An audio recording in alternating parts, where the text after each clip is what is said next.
reading it, like I'm still wondering like why did they choose or why did the author choose like a bug or vermin as it's described like, multiple times of like everything you could have chosen or I mean it's just like very bizarre. I've never even like heard of such an analogy before. Right. Someone like waking up one day is just some I don't know like thoughts like why. I think like we talked about this a little bit in class, but I just think of like a bug is you can so easily impose your will on a bug. You know, whether it be just stomping it dead or literally just picking it up and moving it to a different thing. Whatever you want to do to a bug, you can do, and I think that kind of is is what was going on with Gregor. You know, his family was really doing what they want with him, letting him work all hours of the day and just taking advantage. Yeah, I think it's like a symbol of helplessness because he can't even roll over like out of bed. So I Right. feel like it's the most helpless state that That's a good you point. can be in. I think it's interesting because like I wonder if like we ever put ourselves in that perspective if we had like a family member as a bug and whether or not like we would start kind of like pushing them away like they did towards the end of the story. It's kind of like interesting like what happens if something detrimental like that happens to a family member. Like are you gonna keep like the emotional attachment to like the family relationship or are you gonna like think of it more as like a pest and kind of just like want to get rid of it? So I think it's cool like how he brought it up. Yeah. It's interesting. I think also just because we find Gregor like just right when he wakes up as the bug, and I think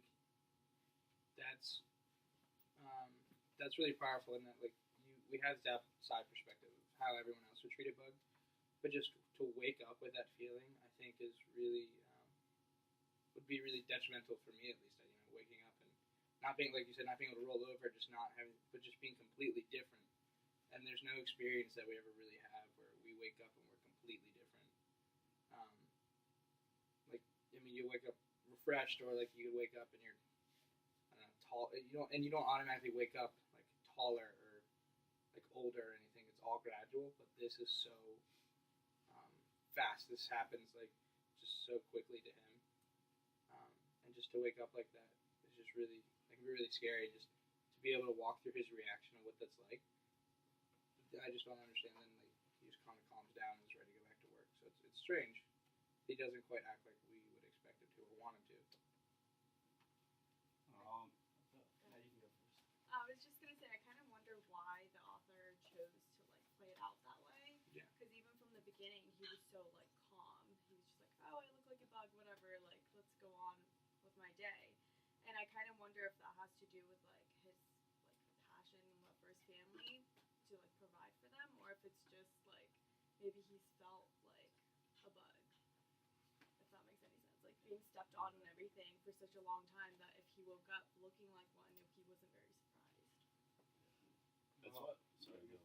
I was thinking more along the lines of like a tick, where he would just suck the life out of the family. It wasn't too much, but I mean, him putting the money on the table kind of just took the life out of his whole family. So that's what I kind of envisioned it as. Yeah. That's why I thought it was weird. Like, was Gregor turned into a bug? Was it a figment of his own imagination, or was it something that actually happened? Because my thing is, from what it's described in the book, is he doesn't realize that he's being taken advantage of. So that's why some people mention that it might be part of his imagination, but why would it be if he didn't even realize that he was getting taken advantage of? It's kind of weird to me. How does it turn off? I don't think so. But I will check. I just don't know. Wait, Danny, can you ask your question one more time? Sorry.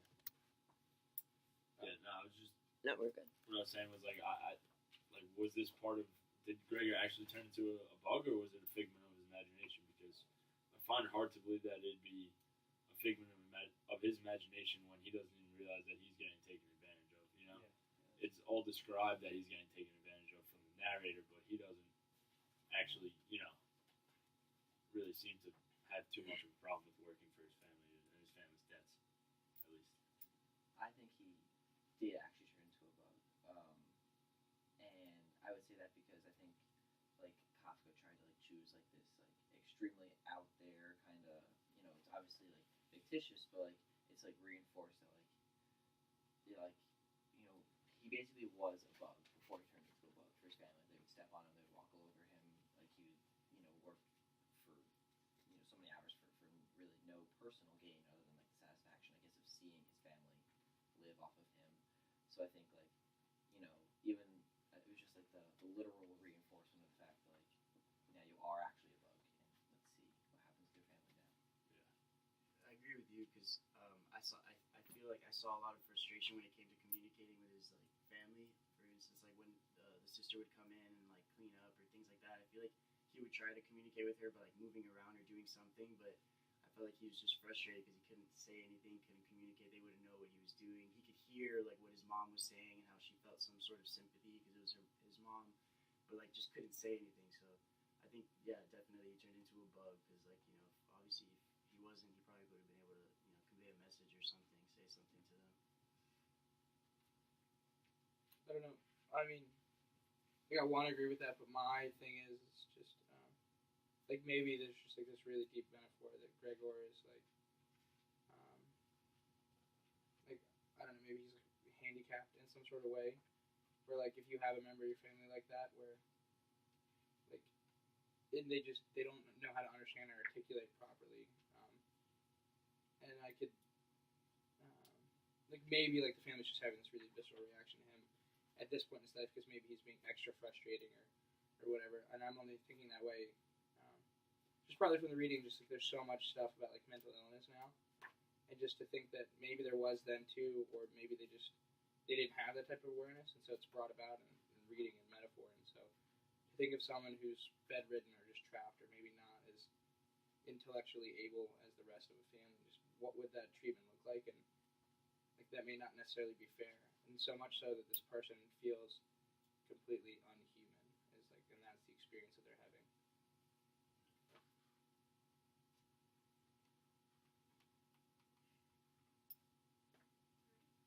Does anyone else want to like kick off if they're OQ? I can go.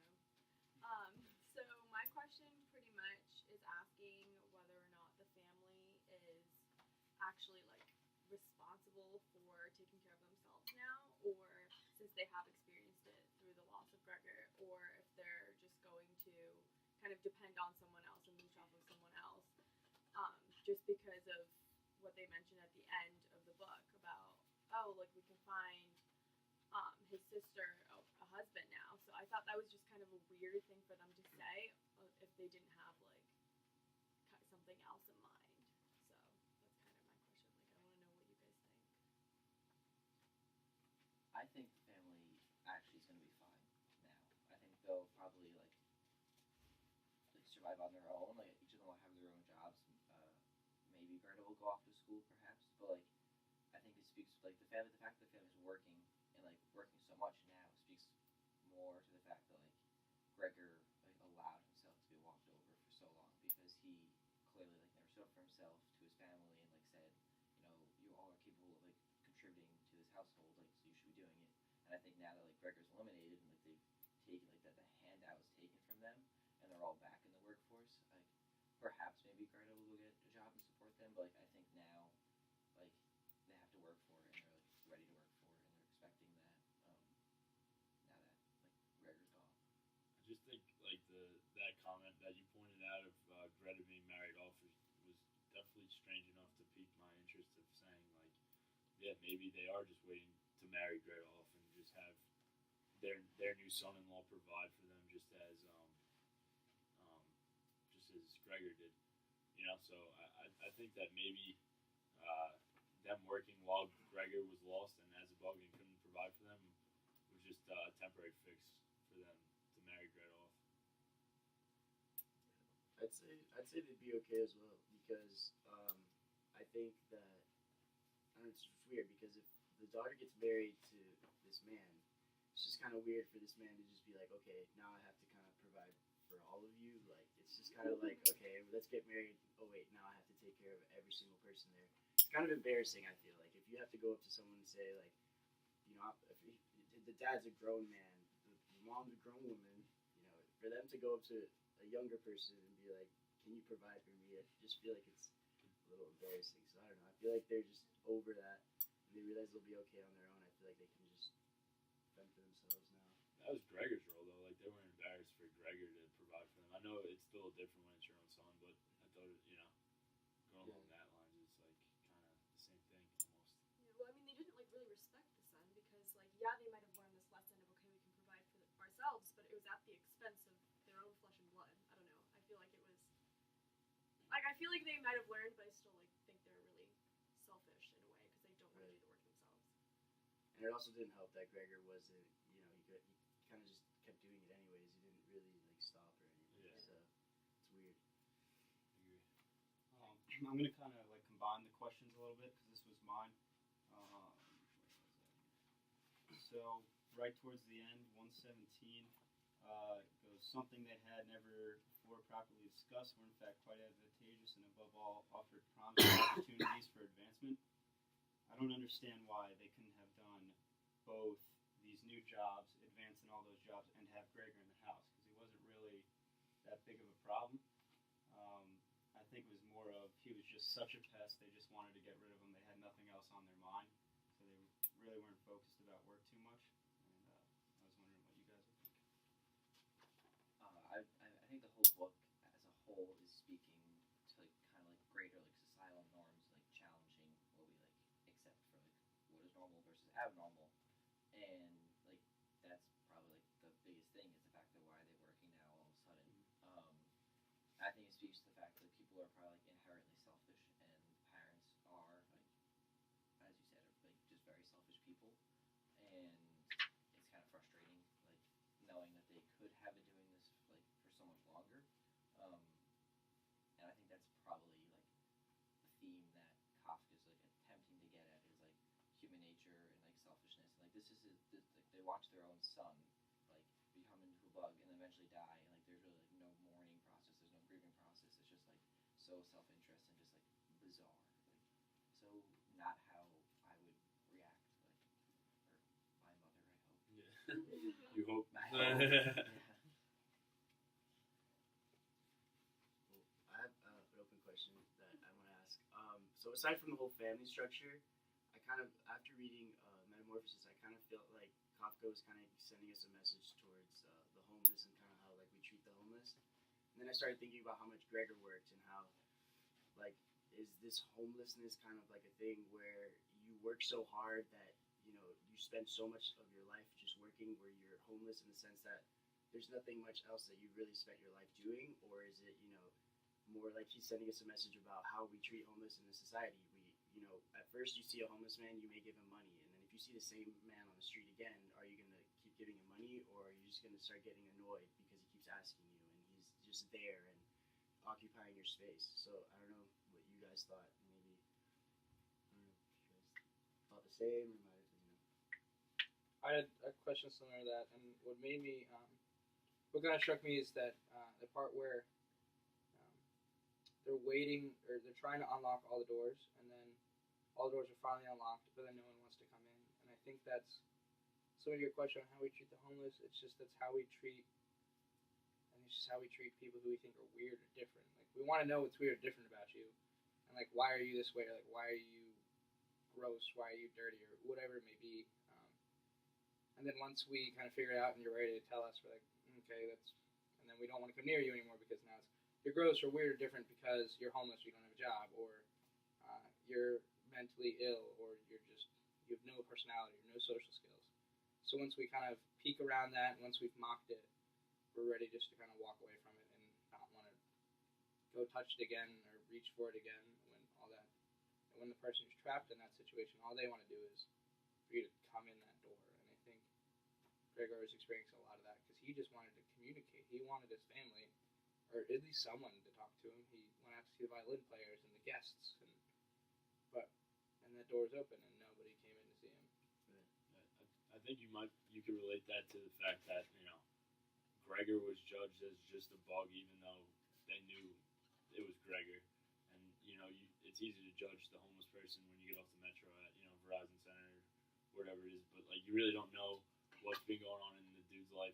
That's sitting on the corner asking for change, and they didn't really know what was going on in Gregor's life. That he was working like a dog, working like a bug, and I think maybe the ease to judgment is probably like the closest parallel I could draw to that is just, they didn't really know what was going on in Greg's life, and we really don't know what's going on. The battle that some guy that's sitting on the corner is fighting in his own life or has fought in his own life.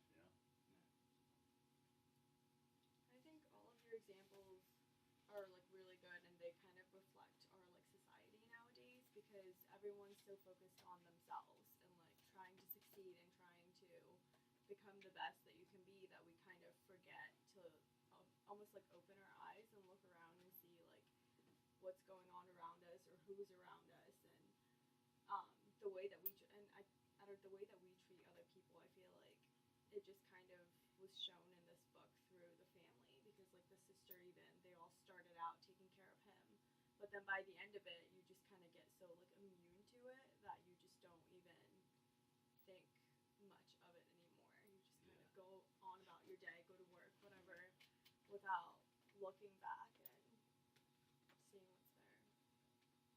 Yeah, because I think Gregor makes a comment when he is like peeking through the door about like how his family's so boring.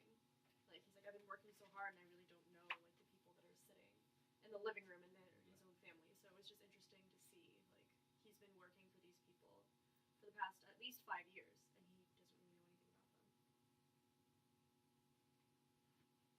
Yeah, I thought it was funny, not funny, but I thought like another example of that was when he said that he'd heard stories of his father reading the newspaper aloud to his sister and his mom, and then he noticed that it had been quiet, and he speculated that it was different, that it was quiet that day, but he didn't really know, like he's part of the family, but to what extent? You don't even know what goes on at all. I think like I'm having like a hard time grasping as I see like the connection between like the bug and homeless people and like turning our back on them, even though like they're still people and like they deserve to be treated that way. But like, and this is probably like where the societal norms again come into play here because like when I see a homeless person, like generally, like yes, I feel bad and like it's like sad to see somebody at stake, but like 95 or 95% of the time, I don't ever give $1. Like I have $1 in my pocket, like I don't, because like we're so used to like associating like when you see homeless people, it's generally because of like poor like decisions that they've made at some point, and like though that may be the case for like the majority of them, like sorry, but like those are like veterans and like people who like could have just like fallen like just a bad streak of luck, and like that's still a person. So like why should that one person be clumped in with like all the other people who may have made bad decisions? Like so like I see the connections just like very because from what we can tell, Gregor was a good person. So like it's just I don't know, it's interesting.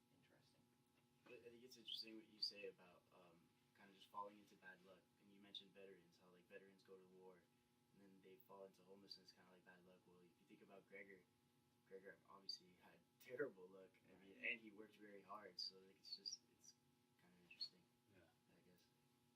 Yeah. I guess. I just like thought about that. It's just we're taught all our lives that like when you work really hard, good things happen to you. But Gregor worked really hard and really terrible things happen to him. And you mentioned even like veterans like make this pretty large sacrifice for the most part, and we treat them that way. But then so many of them like fall on hard times, and I think that's probably the most like that's a really interesting concept. And it comes up a lot as we see people who are working their tails off and their life still sucks. And so is it like which one is the lie? Is it the lie that we work hard and we have good luck, or is it a lie or is it just some minute circumstance where that person is working really hard and they don't have good luck? So like, but for the most part you work hard and you have good luck, or like I don't know which one it is. Or is it both? Is it I don't know. That's probably where it comes into for me. Gregor working hard and having bad luck, is that true for the most part? I kind of wonder, just from what you said, I kind of wonder like what this book would have been like if it was written in a different character's perspective. Just because at the end there was a comment, I thought the same thing while reading this book. Like Gregor's such a good guy, he's providing for his family, taking care of them, whatever. But at the end they made a comment after he died that he had picked out the apartment, and that kind of gave me like a weird feeling about him. I kind of wondered like if his character was different than what we were seeing like if he was super controlling or if he was like forcing them not to work, because we don't know any of those answers. So it just kind of makes me wonder, like, is he really that good of a guy that we think he is because it's written in his perspective, or if it's just we just see what we see, you know? I think you said it before, the parents were kind of, and the daughter were like kind of immune to Gregor at that point, but I think also Gregor was immune to them. Like all he does is just work, put the money on the table, and that's it. And it's just a cycle, and they're kind of just stuck in it until he turns into a bug. So, It is interesting, like not having any of the context. So from before he Mm-hmm. turned into Bug, because like we only see it from his perspective. So like obviously like he's not gonna bash himself because he wouldn't think of himself negatively. So like perhaps he was super controlling and like didn't want his sister to go into the workforce because she said like, oh, she's 17, she's perfect, like she needs to sleep in still. Like no 17-year-old needs to sleep in still. Like Yeah. that's what he said about her. So like maybe he is more to blame than what we can tell from just what we have read from context. Also, they mentioned that he like when he got promoted from petty sales clerk up to like traveling salesman, he was raking in all this money. I wonder if that declined back to him not making enough money. Like, I wonder if times were good with him and his family at that point because maybe with more money he was able to spend more time with them or connect on a different level. And then the decrease of money, I wonder if that changed things back to the negative or why didn't they pay off the debt sooner if he was making so much money? It's just that also is just one more question that you don't have answered for you before you start reading the book.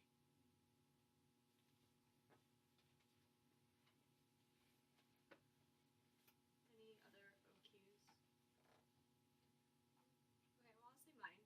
So what's up with the apple that gets thrown at him and gets lodged in his back? Like, is that significant? Because it's brought up a couple of times, but I didn't know if it was like an Adam and Eve reference. Like, I have no idea what to make of it. So I just thought it was kind of interesting that like it got lodged in his back and it stayed there and rotted away at him. I don't know if like the apple has anything to do with it, but his dad threw it at him, correct? I think it's just like that was kind of the end. Like his family's done with him, and that was kind of like an arrow in his back, and he just died after that. I think it was like the physical action of how he might have been feeling like a bug, like getting stepped on and getting like things thrown at him. It was like an actual physical, like his dad threw an apple at him, just kind of like telling him to, like shooing him away pretty much. So I thought it was kind of interesting how we mentioned earlier that he felt like he was getting stepped on and all of that stuff, but at the end we actually see like it happen. So even if it was in his head, it actually ended up happening. Yeah, definitely. Like since like the class is like Christian traditions, I always try and like in some way think like this book must have something to do with Christian traditions, and like this book has probably been the hardest one for me of all the ones we read to like make a connection, and the apple is the only thing. Like I mean, it has to have some greater meaning in my head because well, one, the class title, and two, like it's first off the father throwing an apple at his son, so like I think there's something there, and then like perhaps like the father the apple as a whole, like the father like his like the literary way of like the sins that the father has done in the past, and like throwing at the son who's tried to do all these good things for him. I don't know.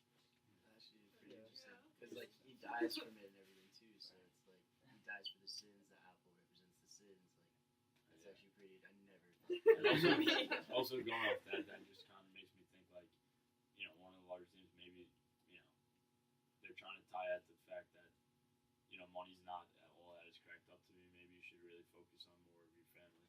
Even though you have these debts, like, everyone has to work. Money makes the world go round. There's no denying that, Even the most spiritual priest will tell you that, but maybe the fact of the matter is that he was spending too much time thinking about how he's going to make more money for his family and not what's going on with his family and how they're doing. It's weird. Yeah, that was one of the things that I was very confused about, among other things. But that was just like very random that he had this like apple rotting in his back. I think what's interesting about that is it's a food item, and he was like starving, and it like sits there and it rots with him. And so like it's this thing where he could technically have gotten nourishment from it, and it, like that's like the thing that's ultimately is like could have been good for him is the thing that ultimately kills him because it gets him just like right in that right spot where he can't turn, and it's painful. And I think that's just it's kind of a little bit of everything. It's like someone throwing rotten. It's like someone throwing something at you when you're just trying to like help, and so you could shoot away, and then on top of that, it's something that sticks with you, and so now you smell terrible, and so like no one wants to go near you now. Like as soon as that apple's thrown and it gets stuck there, it's this marker that starts to deteriorate, like Gregor in a way. That it's this like constant like decline. Like now like that sets up that like I said, like his dad doesn't like him anymore, and his parents, and I think it's the point where his sister is just like, you're gonna have to deny that that's even Gregor in there, and all the way to the point where it kills him because of just like one little thing being thrown at him, and just you know how you were trying to tie it into like Christianity in a way. It's like when we treat other people and like we can make snide comments and or physically throw things at people and think like nothing of it. Like, is it something that's going to be the one little piece of deterioration that ultimately like breaks that person down or like kills that person? Because that would really suck if like you turn around and you find out that's you. But even so much so that the dad doesn't care about it, like that almost makes it even more scary. And like, do we do that as people? Do we say something terrible to somebody and then not think about it? And then even when it does end up hurting them, do we not care? I think that's kind of what that might be getting at. I mean, that was a pretty big scene because not only did the father throw the apple, but the sister, who I guess he cared the most for, just kind of disregarded him, and that was that. And the apple was in a spot. How helpless can you be? Like, you can't even grab an apple out of your back. So I think he felt that and just like, this isn't worth it anymore. So just kind of gave up. Yeah, I think it's Well, really that's true. interesting that you said the whole thing about the sister because he was already really weak to begin with because he wasn't eating for a while, but him hearing his sister play the violin gave him life and actually made him like crawl to her. And I think that just showed his love towards his family and especially her, and the fact that like his dad threw the apple at him and she kind of completely like turned her back towards him. It just kind of like he had that little bit of hope hearing her play, and